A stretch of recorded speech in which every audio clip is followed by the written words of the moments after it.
Kotekar robbery ಕೇಸ್ನಲ್ಲಿ ತನಿಖೆ ತೀವ್ರಗೊಂಡಿದೆ. ಬ್ಯಾಂಕ್ ದರೋಡೆಯಲ್ಲಿ ಕನ್ನಡ ಮಾತನಾಡಿದ್ದಾಗಾದ್ರೆ ಯಾರು?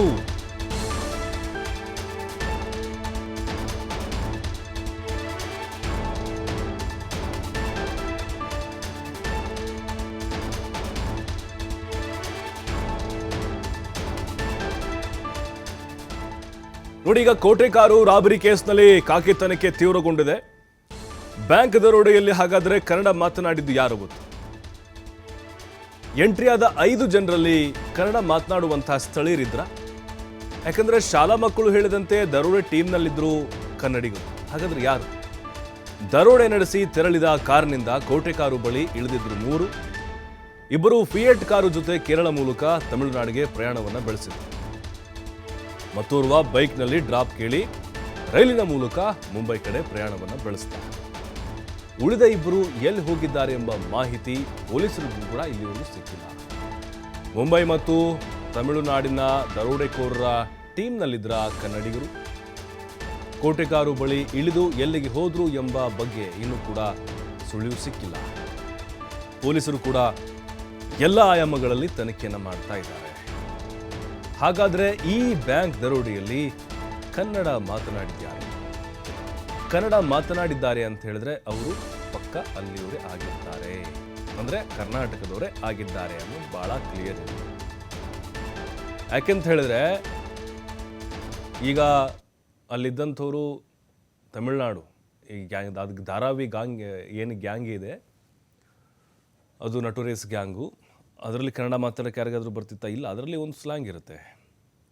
ಈಗ ತಮಿಳ್ ಮಿಕ್ಸ್ ಕನ್ನಡ ಅದು ಅರ್ಥ ಆಗ್ಬಿಡುತ್ತೆ, ಬಟ್ ಬಹಳ ಕ್ಲಿಯರಾಗಿ ಕನ್ನಡದಲ್ಲಿ ಮಾತನಾಡಿದರು ಅಂಥೇಳಿ ಅಲ್ಲಿ ಮಕ್ಕಳು ಅಂದರೆ ಆ ಬೆದರಿಸಿ ಕಳಿಸಿದ್ರು ಅವ್ರನ್ನ. ಆ ಟೈಮ್ನಲ್ಲಿ ಕೆಳಗಡೆ ಒಂದು ಬೇಕ್ರಿ ಇದೆ, ಅಲ್ಲಿ ಕೋಟೆಕಾರ್ ಬ್ಯಾಂಕ್ ಕೆಳಗಡೆ ಬೇಕ್ರಿ ಇದೆ, ಅಲ್ಲಿ ಬೇಕ್ರಿಯಲ್ಲಿ ತಿನ್ನಕ್ಕೆ ಬಂದಿದ್ದರು. ಆ ಟೈಮ್ನಲ್ಲಿ ಮಕ್ಕಳು ನೋಡ್ಲಿಕ್ಕೆ ಬಂದಾಗ ಅವ್ರನ್ನ ಬೆದರಿಸಿ ಕಳಿಸಿದ್ರು ಅನ್ನುವಂಥ ವಿಚಾರವನ್ನು ಹೇಳ್ಕೊಂಡಿದ್ದಾರೆ. ಕನ್ನಡದಲ್ಲಿ ಮಾತಾಡಿದರು ಅವರು ಅಂತ, ಹೋಗ್ರು ಆ ಕಡೆ, ಈ ಥರ. ಹಾಗಾದರೆ ಆ ಒಂದು ಭಾಷೆಯನ್ನು ಬಳಸಿದಂಥವ್ರು ಯಾರು? ಲೋಕಲ್ನವರೇ ದರೋಡೆಯಲ್ಲಿ ಭಾಗಿಯಾದ್ರ ಅನ್ನುವಂಥ ಅನುಮಾನಗಳಿದ್ದಾವೆ. ಯಾಕಂದರೆ ಬ್ಯಾಂಕ್ ಬಳಿ ಶಾಲಾ ಮಕ್ಕಳನ್ನು ಕನ್ನಡದಲ್ಲಿ ಬೈದು ಓಡಿಸಿದ್ರು ಇಬ್ಬರು. ನೋಡಿ, 5 ಜನ ಬರ್ತಾರೆ ಫಿಯೇಟ್ ಕಾರ್ನಲ್ಲಿ, 4 ಜನ ಒಳಗಡೆ ನುಗ್ಗಿದ್ರು, ಒಬ್ಬ ಅಲ್ಲಿ ಕಾರ್ನಲ್ಲಿ ವೇಟ್ ಮಾಡ್ತಿದ್ದ. ಈ 5 ಜನರಲ್ಲಿ ಕನ್ನಡ ಮಾತನಾಡುವಂಥ ಇಬ್ಬರಿದ್ರಾ? ಯಾಕಂದರೆ ದರೋಡೆ ನಡೆಸಿ ತೆರಳಿದ ಕಾರಿನಿಂದ ಕೋಟೆಕಾರು ಬಳಿ 3 ಇಳ್ಕೊಂಡ್ರು. ಇಬ್ಬರೇನು ಮಾಡ್ತಾರೆ, ಫಿಯೇಟ್ ಕಾರ್ ಜೊತೆಗೆ ಕೇರಳ ಮೂಲಕ ತಮಿಳುನಾಡಿಗೆ ಹೋಗ್ತಾರೆ. ಮತ್ತೋರ್ವ ಏನು ಮಾಡ್ತಾನೆ, 5 ಜನದಲ್ಲಿ ಮತ್ತೋರ್ವ ಏನು ಮಾಡ್ತಾನೆ, ಬೈಕ್ನಲ್ಲಿ ಡ್ರಾಪ್ ಕೇಳಿ ಸ್ಟೇಷನ್ಗೆ ಬಂದು, ಮಂಗಳೂರು ಸ್ಟೇಷನ್ಗೆ ಬಂದು ಅಲ್ಲಿಂದ ಮುಂಬೈಗೆ ಬರ್ತಾನೆ. ಇನ್ನಿಬ್ಬರೆಲ್ಲಿ ಹೋದ್ರು? ಹಾಗಾದರೆ ಇಲ್ಲೇ ಪಾಯಿಂಟ್ ಇರೋದು. 5 ಜನ ಬಂದರು, ಅಲ್ಲಿ ಕೋಟೆಕಾರು ಅಂದರೆ ಅಲ್ಲಿ ತಲಪಾಡಿ ಟೋಲ್ ಮೂಲಕ ಕೇರಳಕ್ಕೆ ಹೋಗಿ ಅಲ್ಲಿಂದ ತಮಿಳ್ನಾಡಿಗೆ ಹೋದರು. 3 ಜನ ವಾಪಸ್ ಕಾರ್ನಲ್ಲಿ ಹೋಗಿದ್ದು. ಒಬ್ಬನು ಮುಂಬೈಗೆ ಹೋದ ಟ್ರೈನ್ ಹಿಡ್ಕೊಂಡು, ಇನ್ನಿಬ್ಬರೆಲ್ಲಿ ಹೋದರು ಅಂದರೆ ಈ ಮುಂಬೈ ಮತ್ತು ತಮಿಳುನಾಡಿನ ದರೋಡೆಕೋರರ ಟೀಮ್ನಲ್ಲಿದ್ದಾರ ಕನ್ನಡಿಗರು. ಕೋಟೆಕಾರು ಬಳಿ ಇಳಿದು ಎಲ್ಲಿಗೆ ಹೋದ್ರು ಅನ್ನುವಂತಹ ಬಗ್ಗೆ ಇನ್ನೂ ಸುಳಿವು ಸಿಗ್ತಾ ಇಲ್ಲ. ನೋಡಿ, ಈ ಒಂದು ಕೇಸ್ಗೆ ಸಂಬಂಧಪಟ್ಟಂತೆ ಸ್ಥಳೀಯರ ಸಹಕಾರ ಇಲ್ಲದೆ ಇದು ಆಗ್ಲಿಕ್ಕೆ ಸಾಧ್ಯನೇ ಇಲ್ಲ.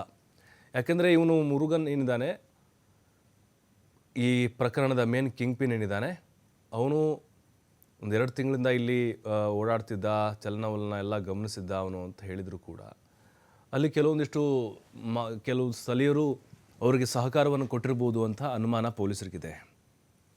ಆದರೆ ಯಾಕೆ ಅಲ್ಲಿ ಎಲ್ಲಿ ಹೋದ್ರ ಇಬ್ಬರು? ಅವರ ಒಂದು ಬೆಂಬಲದಿಂದಲೇ ಇಷ್ಟು ದೊಡ್ಡ ದರೋಡೆ ಕೇಸ್ ಆಯಿತಾ? ಯಾಕಂದರೆ ಅವತ್ತು ಮಕ್ಕಳು ಹೇಳಿದರು ಏನೇನಾಯಿತು ಘಟನೆ ಅಂತೇಳಿ ವಿವರಿಸಿದರು.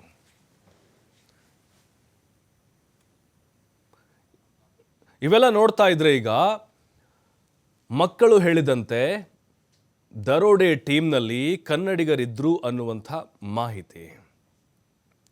ಯಾಕೆಂದರೆ ಅವರೆಲ್ಲರೂ ಕೂಡ ತಮಿಳುನಾಡಿನವರೇ ಆಗಿದ್ದರೆ ಅವರು ಮಕ್ಕಳು ಆ ಸಂದರ್ಭದಲ್ಲಿ ಮಕ್ಕಳಿಗೆ ಬೈಯುವಾಗ, ಅವ್ರನ್ನ ಕಳಿಸುವಾಗ ನಾರ್ಮಲ್ ಆಗಿ ಮಾತನಾಡ್ತಾ ಇರಲಿಲ್ಲ ಅವ್ರಿಗೆ ಕನ್ನಡ ಗೊತ್ತಿಲ್ಲದೆ ಇದ್ದಿದ್ರೆ. ಯಾಕಂದರೆ ಕರ್ನಾಟಕ ಇಲ್ಲಿ ಕನ್ನಡ ಮಾತಾಡ್ತಾರೆ, ನಮಗೆ ಕನ್ನಡ ಬರೋದಿಲ್ಲ ಅಂತ ಅವ್ರಿಗೂ ಚೆನ್ನಾಗಿ ಗೊತ್ತಿರುತ್ತೆ.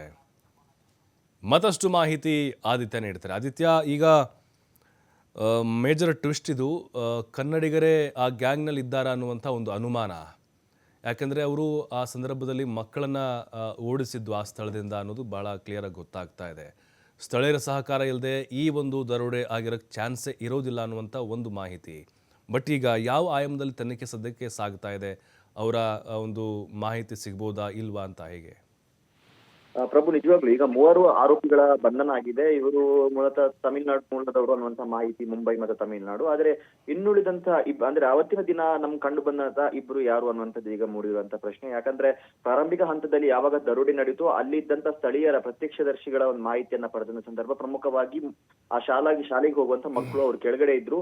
ಈ ಬೊಬ್ಬೆ ಎಲ್ಲ ಕೇಳುವಂತ ಸಂದರ್ಭ ಮೇಲ್ಗಡೆ ಹೋಗಿ ಅಲ್ಲಿ ನೋಡುವಂತ ಸಂದರ್ಭ ದರೋಡೆ ನಡೀತಾ ಇತ್ತು. ಇವರು ನೋಡುವಾಗ ಆ ದರೋಡೆಕೋರರು ಈ ಮಕ್ಕಳನ್ನ ನೋಡಿ ಅವ್ರಿಗೆ ಬೈದಿದ್ರು, ಇದರಿಂದ ಹೋಗಿ ಅನ್ನುವಂತ ರೀತಿಯಲ್ಲಿ ಕನ್ನಡದಲ್ಲಿ ಮಾತಾಡಿದ್ರು. ಅಂದ್ರೆ ಮಂಗಳೂರು ಸ್ಲ್ಯಾಂಗ್ ಇರುವಂತ ಒಂದು ಕನ್ನಡ, ಹೋಗಿರಾ ಅಂತ ಅವ್ರು ಕನ್ನಡದಲ್ಲಿ ಹೇಳಿದಾರಂತೆ ಇವ್ರಿಗೆ. ಹಾಗಾದ್ರೆ ಆ ಕನ್ನಡ ಮಾತನಾಡುವಂತವರು ಯಾರು ಅನ್ನುವಂಥದ್ದೇ ಸದ್ಯ ಮೂಡಿರುವಂತ ಪ್ರಶ್ನೆ. ಆ ಕನ್ನಡ ಮಾತಾಡಿರುವಂತವರು ಸ್ಥಳೀಯರ? ಯಾಕಂದ್ರೆ ಈಗ 3 ಆರೋಪಿಗಳ ಜಾಡು ಪೊಲೀಸರು ಹಿಡಿದಿದ್ದಾರೆ, ಅವ್ರನ್ನ ಬಂಧನ ಮಾಡಿದ್ದಾರೆ. ಆದ್ರೆ ಇನ್ನುಳಿದಂತ ಆರೋಪಿಗಳ ಬಗ್ಗೆ ಯಾವುದೇ ಮಾಹಿತಿ ಸದ್ಯ ಲಭ್ಯವಾಗಿಲ್ಲ. ಅವರು ಸ್ಥಳೀಯರೇ ಆಗಿರಬಹುದು ಅನ್ನುವಂತಹ ಆಯಾಮದಲ್ಲೂ ಕೂಡ ಈಗ ಜನ ಅನುಮಾನವನ್ನ ವ್ಯಕ್ತಪಡಿಸ್ತಾ ಇದ್ದಾರೆ. ಮತ್ತು ಇದಕ್ಕೂ ಪೂರಕವಾಗಿ ಈಗ ಈ ಕೋಟೆಕಾರು ಮತ್ತು ಉಳ್ಳಳ ಭಾಗದ ಅನೇಕ ಸ್ಥಳೀಯರನ್ನ, ಶಂಕಿತರನ್ನ ವಶಕ್ಕೆ ಪಡೆದು ಪೊಲೀಸರು ಬಹಳ ವಿಚಾರಣೆಯನ್ನ ಮಾಡ್ತಾ ಇದ್ದಾರೆ. ಮೊನ್ನೆ ತಾನೇ ಕೋಟೆಕಾರು ಸಮೀಪದ ಕಿನ್ಯ ಅನ್ನುವಂತ ಒಂದು ಭಾಗದಿಂದ ಒಂದಿಬ್ಬರನ್ನ ವಶಕ್ಕೆ ಪಡೆದು ತೀವ್ರ ವಿಚಾರಣೆಗೆ ಅವರನ್ನ ಒಳಪಡಿಸಲಾಗಿದೆ. ಮತ್ತು ಇದರಲ್ಲಿ ಸ್ಥಳೀಯರೇ ಶಾಮೀಲಾಗಿದ್ದಾರೆ ಸ್ಥಳೀಯರು ಕೂಡ ಶಾಮೀಲಾಗಿದ್ದಾರೆ ಅನ್ನುವಂತ ಬಹಳ ದೊಡ್ಡ ಅನುಮಾನ ಅನ್ನುವಂಥದ್ದು ವ್ಯಕ್ತವಾಗ್ತಾಗಿದೆ. ಅದಕ್ಕೆ ಪೂರಕವಾಗಿ ಸದ್ಯ ಈ ವಿದ್ಯಾರ್ಥಿಗಳ ಹೇಳಿಕೆ ಕೂಡ ಸೇರ್ಕೊಂಡಿದೆ. ಥ್ಯಾಂಕ್ ಯು ಆದಿತ್ಯ, ತಮ್ಮೆಲ್ಲ ಮಾಹಿತಿಗಾಗಿ.